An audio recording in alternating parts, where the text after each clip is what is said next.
Oh, hey, how you doing? It's Monday again, which means it's time for us to somberly finish up Return of the Living Dead, the John Russo novelization of the Dan O'Bannon script.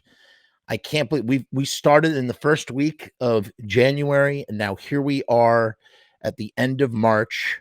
It's bittersweet. It's bittersweet, but it's been a fun ride. I've really thoroughly enjoyed reading this with you guys, and we'll think of something else to do next time for sure.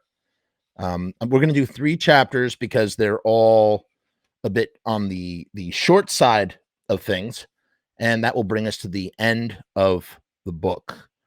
So where were we when we last left off? Meat and Bert have met up with Casey and Chuck.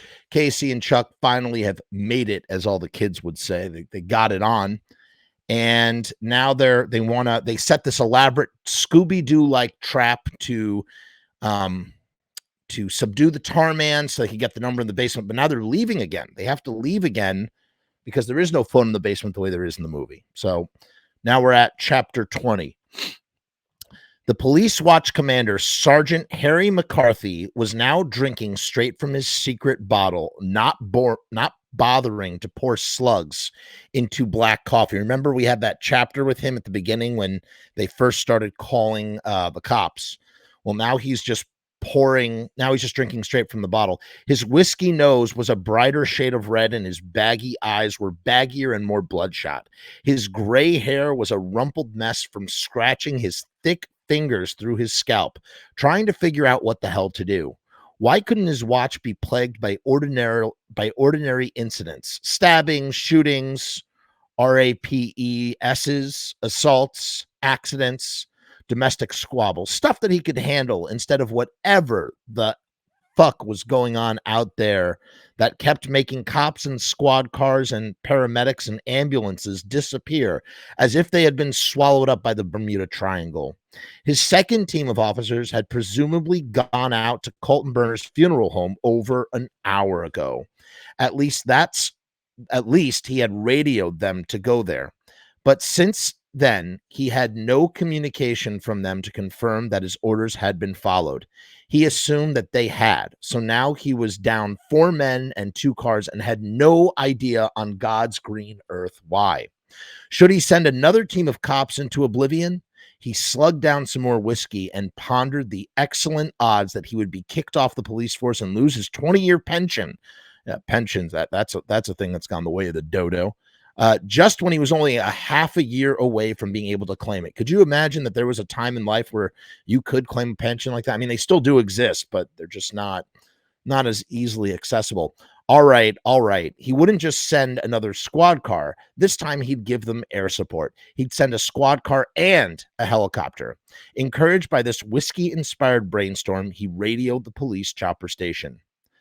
I feel so trapped up here, Tina wailed. Remember, Tina and Ernie are now up in the attic. They've boarded up the thing.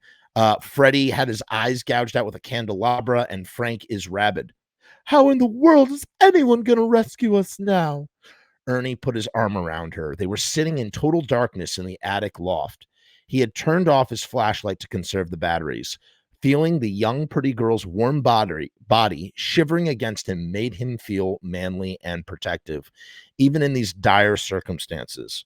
Up till now, he had always been shy and awkward in the presence of desirable women.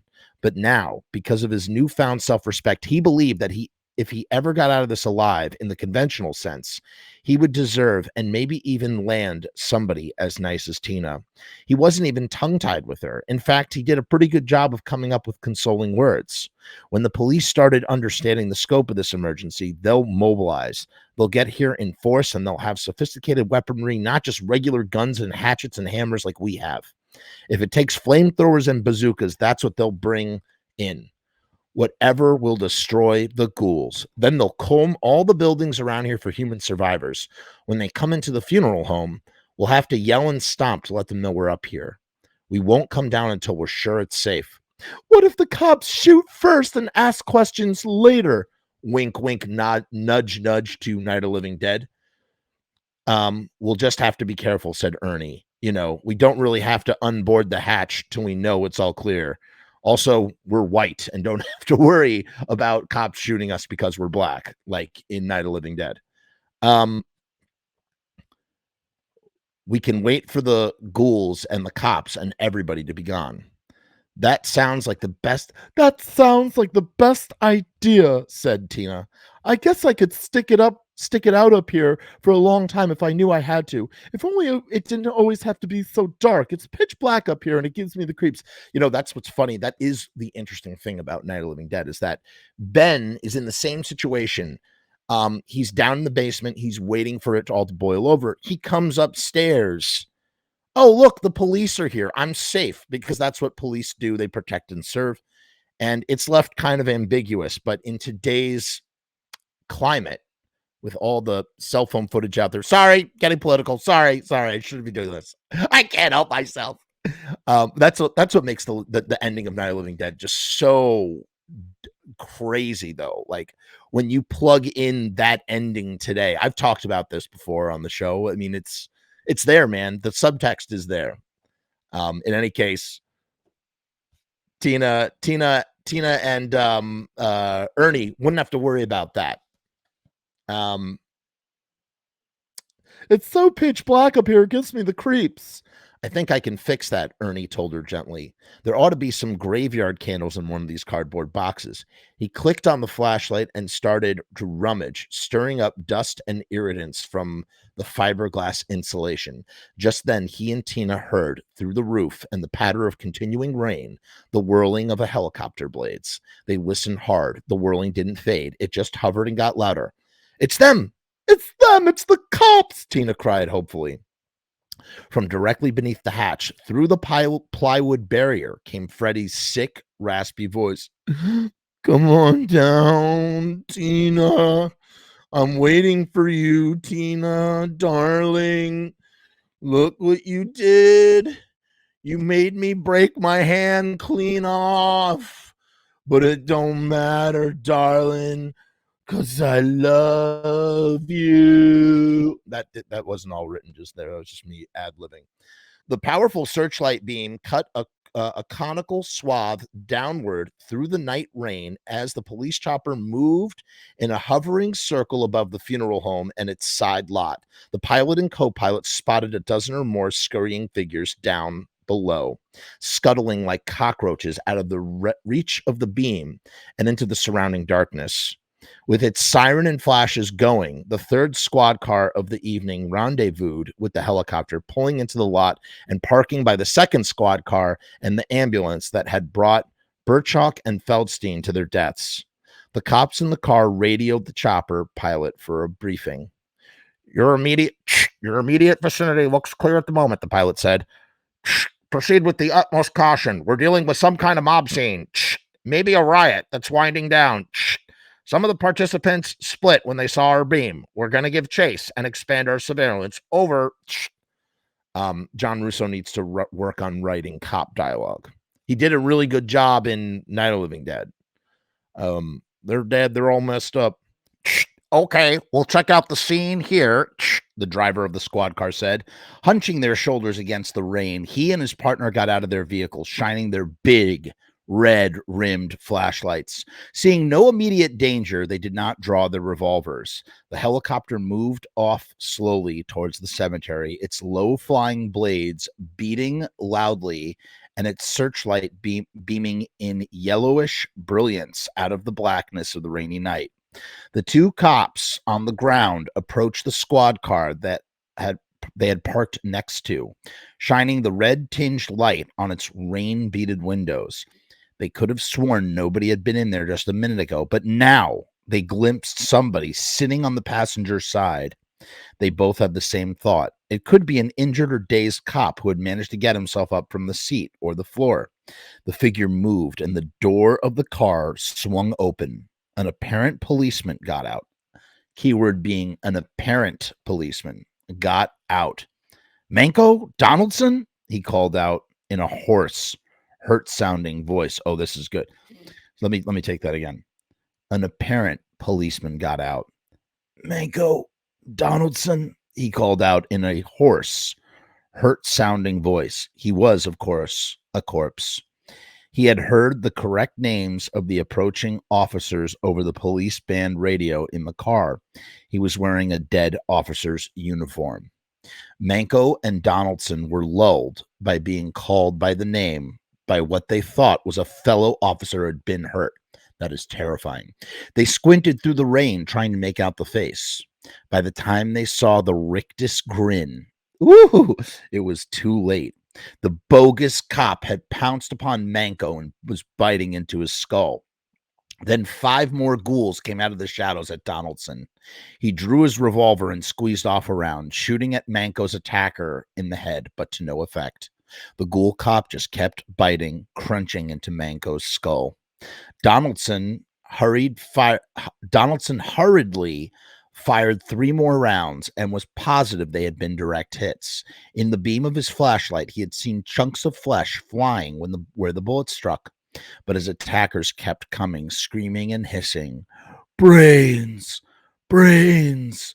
Brains! Brains!" To his horror, he saw their faces were dead, half rotted away, and he turned and ran, but not for his squad car because that was blocked by a mob of ghouls. Instead, he dashed for the side door of the funeral home and pounded on it for all he was worth. "Help! Help! Let me in!" he yelled as the ghouls shuffled towards him in mass. Suddenly, the helicopter's searchlight beam lit up the ghouls, and machine gun bullets began shredding them to pieces, strewing squirmy, twitchy body parts all over the wet pavement. That would have cost a lot of money to do, but it would have looked really cool in the movie. But even the decapitated or dismembered ghouls kept coming at Donaldson, limping and crawling, staggering in their relentless pursuit for living flesh. Some were already too close to him to be singled out for a burst of machine gun fire from the air, and he couldn't fight them off. They were reaching and clawing and snarling. In sheer desperation, he fired another slug smack into the face of his nearest attacker, and felt his own eyes bulging in disbelief over the grin that somehow did not fade, even though great bloodless gaps were blown in the gray gums and yellow teeth. Ugh, that is terrifying. Let me read that one more time. In sheer desperation, he fired another slug smack into the face of his nearest attacker, right into the face, and felt his own eyes bulging in disbelief over the grin that somehow did not fade. The grin did not fade, even though a great bloodless gaps were blown in the gray gums and green yellowish teeth. Then the side door of the funeral home opened, and Donaldson entered the fleeting, terror-stricken home. Then the side door of the funeral home opened, and Donaldson entered the fleeting, terror-stricken hope that he might be saved. But Frank Nello, now full-fledged ghoul, came out, choking Donaldson and biting his face as the other ghouls joined in, ripping and tearing and chewing. I forgot about that part. So Frank does get himself a taste of flesh. The only thing I remembered was what's coming next. I don't want to say because we're going to read it, but I forgot about that part. The cops in the helicopter had stopped strafing the area since their machine gun bullets seemed to have so little effect on the ghouls, but they continued to circle and observe with their bright searchlight. To the watch commander, Sergeant Harry McCarthy, who was by now half drunk, the pilot of the police helicopter radioed the following berserk message. "Command, this is Air 3. I repeat, Air 3. We got terrible, unbelievable situation here. Terrible. Manco and Donaldson have just been killed and devoured. We saw it with our own eyes. I know it sounds crazy, but there are mobs of cannibals down there, and they can't, I repeat, cannot be killed by bullets. Our men have been murdered, overwhelmed by bloodthirsty, ravenous, fiendish assailants. Perhaps mutants of some sort, or robots, or creatures from another planet." McCarthy downed another big swig of whiskey and tried to calm the pilot down, even tried to talk to the co-pilot, but the same kind of blubbering bullshit kept coming out of both of their mouths, and they were normally hard-nosed, straight up and down, no-nonsense police officers. McCarthy could feel it in his guts that something weird was going on out there, but it couldn't be as fucking off as the wall but it couldn't be as fucking off the wall as the chopper men made it sound. Could it be a mass hysteria? McCarthy hoped so. Even if it was something weird, he wanted it to be something explainable, something that he could eventually that could eventually be analyzed and understood, not something that would give him nightmares in his alcoholic old age, not something that would cause him to lose his badge just when he was almost ready to retire. To placate the babbling, half-loony chopper men, he had promised to send a dozen riot wagons and a dozen squad cars. He had promised to put up a blockade around the whole warehouse district. He wondered if he should follow through or if he should refrain from pushing the panic button just because some other people were pushing it. The duty phone rang. He picked it up and heard more babbling. Hello, police? Thank God. This is an emergency. I'm Bert Wilson from... Sorry, we got to do the voice, guys. We got to do the voice. The duty phone rang. He picked it up. So they never explain where they're calling from, or maybe they do. I don't remember. He picked up and heard more babbling. Hello, police? Thank God. This is an emergency. I'm Bert Wilson from You Need a Medical Supply, but I'm calling from a payphone, and I got to talk fast because ghouls are going to attack us if I stay on the line too long. You got to help us or we're goners. Okay, so he's calling from a payphone, but they never say, ghouls help you, the watch commander bellowed. What the fuck is going on out there? Is everybody going bonkers? I've lost six good men, and nobody can tell me a damn thing that makes any sense. I heard everything from ghouls to cannibals to robots from another planet. Well, I don't want to hear that kind of shit. Either hit me with some logic or phone in somebody else, buddy, like a shrink or a funny farm, maybe. Bert said, I'm gonna call the army, but I wanted to let the local authorities first. I couldn't explain it if I tried. But see, the graveyard's full of people who aren't dead, who are stirring. But see, the graveyard's full of people who aren't dead, who are stark, staring mad, and will kill you and eat you if they catch you. It's a disease, see? It's like rabies, only faster, lots faster. And it keeps making people turn dead, but not dead. Listen, I know it sounds crazy, but Sergeant McCarthy slammed the receiver on the cradle.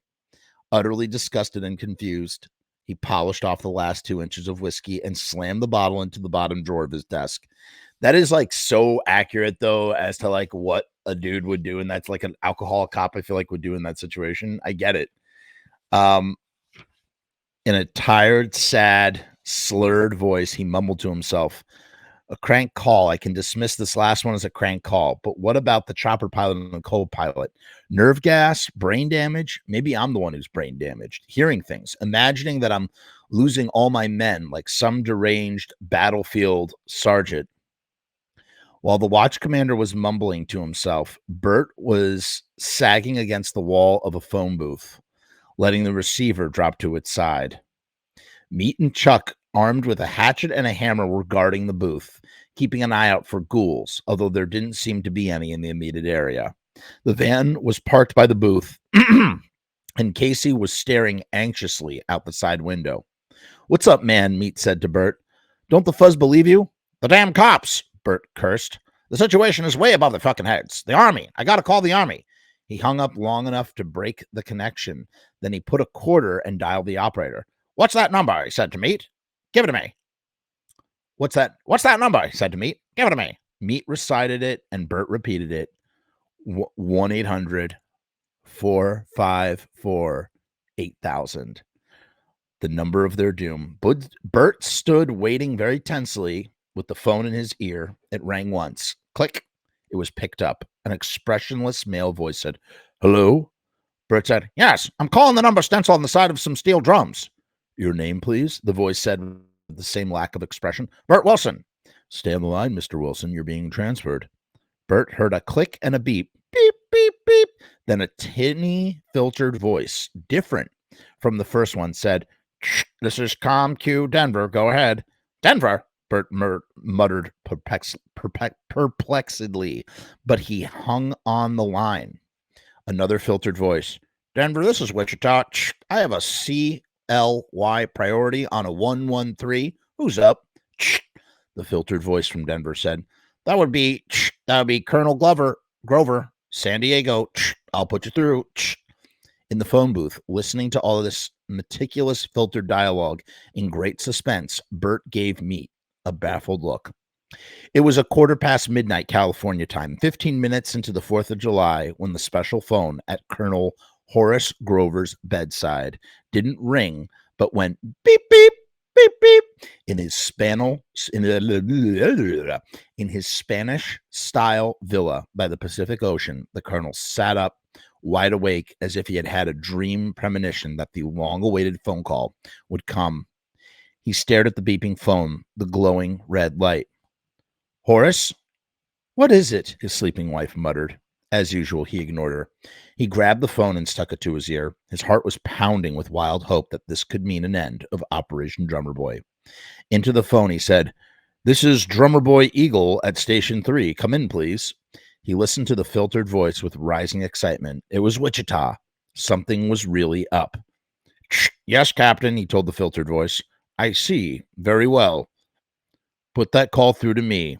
"Yes, put him on." The colonel's wife sat up in her wrinkled nightgown, her hair in curls. She was cooking 2 pork chops. No, I'm just kidding. She wasn't cooking pork chops.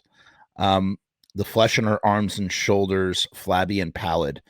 The colonel grimaced at her with distaste, knowing that she would interpret his expression as one of dire seriousness over this particular phone call. In the orange glow of the bedside light, he punched buttons on the phone console, lighting up half the board, and at the same time he grabbed for a pencil. Archimedes, rutabaga, alpha, niner, hot dog. A babbling idiot named Bert Wilson came on the line. The colonel listened, then replied with enforced calmness in his voice, even though he was sure now that Drummer Boy was about to break. Yes, Mr. Wilson. Where are you speaking from?" "Payphone, Louisville, in the warehouse district, Unida Medical Supply." The colonel took rapid notes as the idiot continued to babble. "Yes, I see. When did this take place?" He listened and scribbled. And when was the first drum breached?" He scribbled some more. "And why didn't you call this number immediately?" He got a stupid, half incoherent excuse, but he wrote it down anyway. "I see. It's understandable. What happened next?" "Uh-huh. I see. And did you try to stop them?" He scribbled. "Were you able to stop them?" Wilson got louder and louder in his pandemonium, raving and cursing about chemicals, ghouls, brains, twitching pieces of bodies, and what have you. Then the colonel gave up trying to get it all in his notepad. "I see," he said. He said what he could when he could get in a word edgewise. He said, "I see," he said when he could get in a word in edgewise. "Nothing short of total reduction to ash. I see." Wilson wanted to keep babbling, but the colonel had all the information he needed now, so he cut the man off. "Yes, I see. Of course. Thank you for your assistance, Mr. Wilson. I'm going to switch you back to Wichita now, and an officer there will talk to you." A gleamy-eyed grin on his face, Colonel Grover punched the lucky call over to another line on his phone console and then swung his white, bony legs out of bed. Despite the heaviness of his paunch, his legs were sparrow thin, giving him in his white t-shirt and shorts the appearance of an egg mounted on 2 pipe stems. Clutching her throat, his wife touched his arm, and he recoiled from her touch. "Dear, is it?" she whispered tensely. He nodded, putting on his blue flannel robe, and went out of the bedroom and into his study, hitting the light switch and shutting the door. He opened the liquor cabinet that contained more electronic equipment, inserted his key card, punched a single red button as he picked up the phone and put it to his ear. After 3 muted beeps, General Milton Dunstan, the supreme commanding officer of Operation Drummer Boy, answered Colonel Grover's emergency call. Grover said, "Sir, this is Drummer Boy Eagle. Sorry to disturb you at this hour, but we're at a Q2 status." "Yes, sir, at last. It looks like we found that lost consignment of Easter eggs." "Are you absolutely sure, Colonel?" the general demanded. "Yes, sir, pretty sure. They've turned up in Louisville at an outfit called Unida Medical Supply. It rings a bell, sir. That damn defector, Aston, was familiar with Unida and its connection with some of our other operations. Not only that, sir, but our tap on the civilian law enforcement network has been feeding us some intelligence on some pretty weird communications within the Louisville Police Department. When you put it all together, it constitutes pretty hard confirmation, sir. Louisville, Kentucky. Well, this is good news, Colonel Grover, the general said. Well, it would be good news, sir, except the eggs have hatched. Oh, my God, General Johnson said. That's horrible, is it? I mean, yes, sir. I'm afraid so, sir, Colonel Grover said. It looks like our worst-case scenario. You mean, the general sputtered. Yes, sir, Grover said in a tight, awestruck voice. I'm afraid I have to ask you to confirm the order for extreme urban sanction. Okay, so before we read the next part, so what is interesting and doesn't really get conveyed in the movie, but does get conveyed in the novelization. This is why you always have to read the novelization, because you get information you might not pick up on, or maybe it's implied, or maybe it's not outwardly said. Burt Wilson sort of seals his fate. Colonel Grover, or Glover, depending on how you're pronouncing it, is basically debriefing Burt Wilson because they need to know what to do in the situation. I guess their contingency is for total annihilation because of Burt Wilson telling them that there's no way to kill them. So in effect, that's one way to interpret it. At least that's how I was interpreting it when I was reading. When he said, I have all the information, he said he cut the man off because he had all the information that he needed. So in any case, he's now asked for extreme urban sanction, whatever that means. In Louisville, Burt Wilson was still on hold on the payphone after answering more questions put to him by the Army Communications Commander in Wichita. Meat and Chuck standing by with their weapons, and Casey leaning her head out of the side window of the Unita van were listening with exhausted intensity. Hey, man, the suspense is killing me, Meat said. At least give us some kind of hint as to what's happening on the other end of that line. Burt cupped his hand over the mouthpiece. These Army people sound pretty confident. They seem to say they've been waiting for this to happen. Apparently, they've got a contingency plan to deal with it. That's great, Casey said. What is this great fucking plan? Meat said suspiciously. I'm not sure, Burt Wilson admitted, but they want us to find shelter and hold up. Don't leave the city under any circumstances. I never, ever trust the Army, said Chuck. But this time, I guess none of us have much choice. We can't beat those things on our own, that's for sure. All of us might already be contaminated. Yeah, man. Did you ask them about that? Meat said to Burt. Not in so many words, Burt replied nervously. But I'm sure they got my drift. They understand this thing. They said hold tight, and they'd solve all our problems. I don't like the way that Russo has written this in the book. It's so much better in the movie. What is it? The Army says, it's just, we get these glimpses of the conversation. We don't get the full conversation. They've been waiting for this to happen. They have a contingency, and that's it. And then it goes, do you hear that? Because the bomb is coming. Tina. Chapter 21.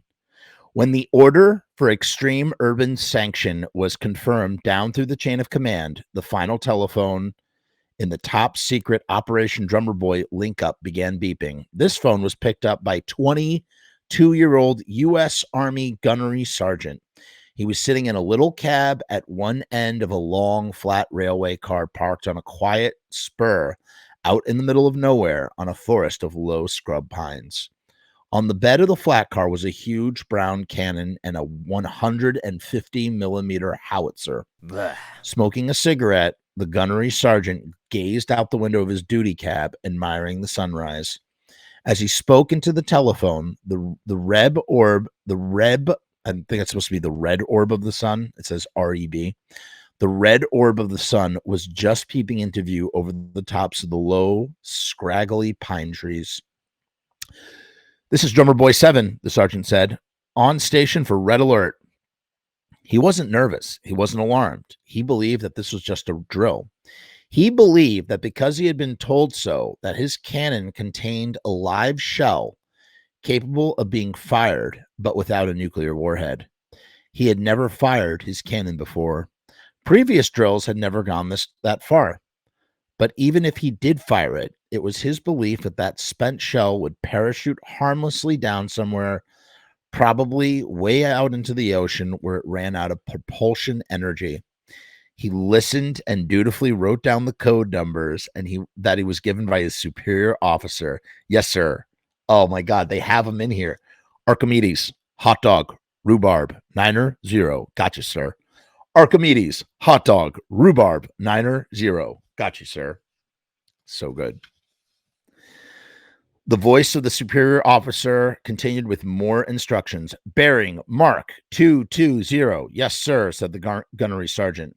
Gotcha, sir. I have bearing 220. He began dialing the information into the howitzer's mini computer. The huge cannon swiveled around, rotating from one compass point to another on giant purring gimbals. The sergeant listened to his superior officer as he was given range and angle coordinates. The long muzzle slowly rose until it reached the desired arc, aiming above the trees out to the horizon. With a beep, the word locked flashed on the screen of the minicomputer. A huge artillery shell bearing a red and yellow radiation symbol rolled into the breach and was chambered snugly with a loud metallic clang. All ready here, sir, the gunnery sergeant said. Over the red alert phone, his superior officer, who he had never met, gave him the order to fire. Unconcerned because he was so sure this was just one more harmless drill, he enjoyed the flaming belch and the terrific kick of the giant cannon as it rocked the railroad car back on its springs. Chapter 22. Oh, God, this is great. This is so great. Tina and Ernie were still huddled in the attic, but now they had a candle going. She felt a little better not being in the pitch dark anymore, but she was still glad that Ernie kept his arm around her. She knew that she could be a lot braver and not so scared if Freddy wouldn't keep talking to her, yelling up through the barricaded hatch. In a way, she still loved him, even though it wasn't him anymore, but something that wanted to kill her.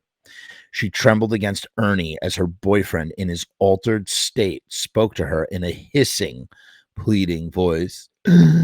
Tina, this is Freddy. Come to me, darling. Oh, dear God, Tina gasped. Easy, easy, easy, Ernie said, hugging her. Freddy's raspy voice permeated the loft. Tina, it was wrong for you to lock me and Frank up. He blinded me when I fought him. Let you escape from him. But I forgive you, darling, and I know where you are. Even if I can't see you, I can smell your brains. Tina moaned and buried her face in Ernie's shoulder. Freddy said, I'm coming, Tina. I'm coming.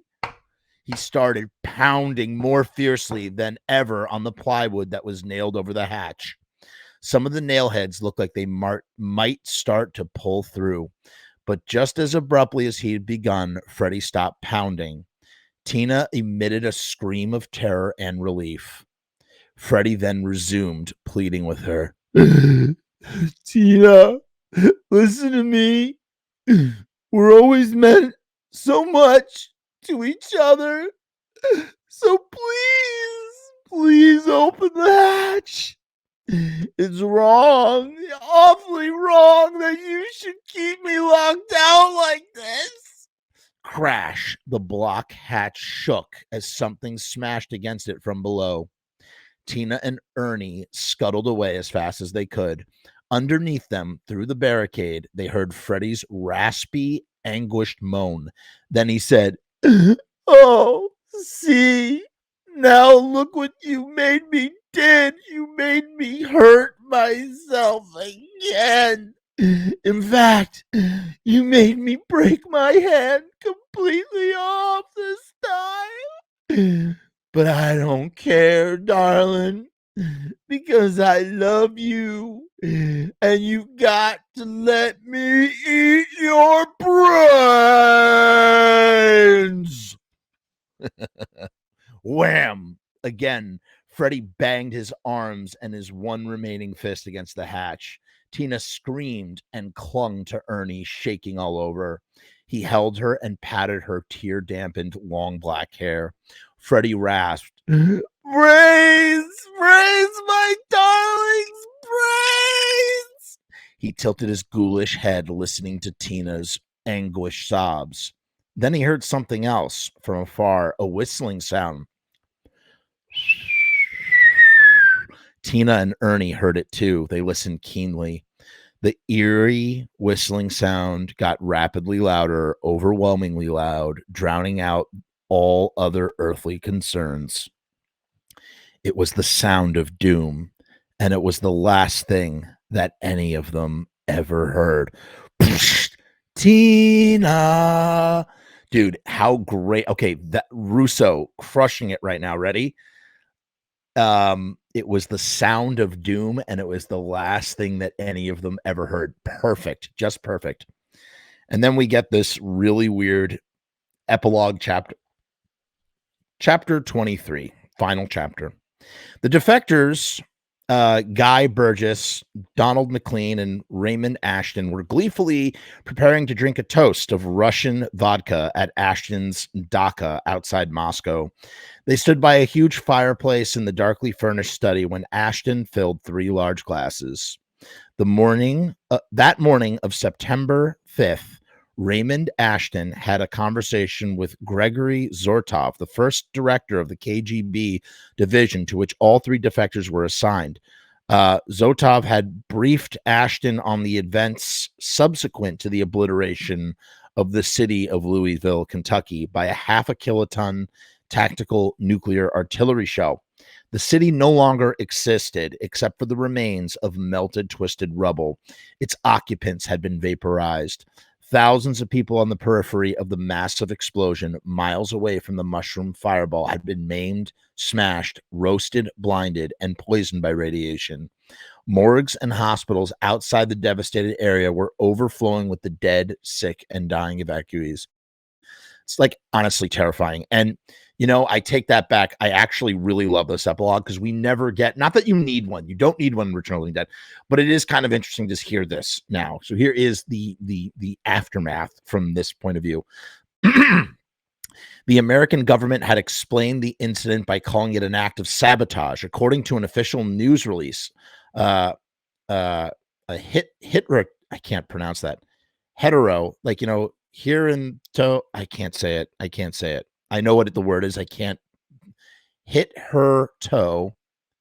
Hit her toe. Unheard of leftist terrorist.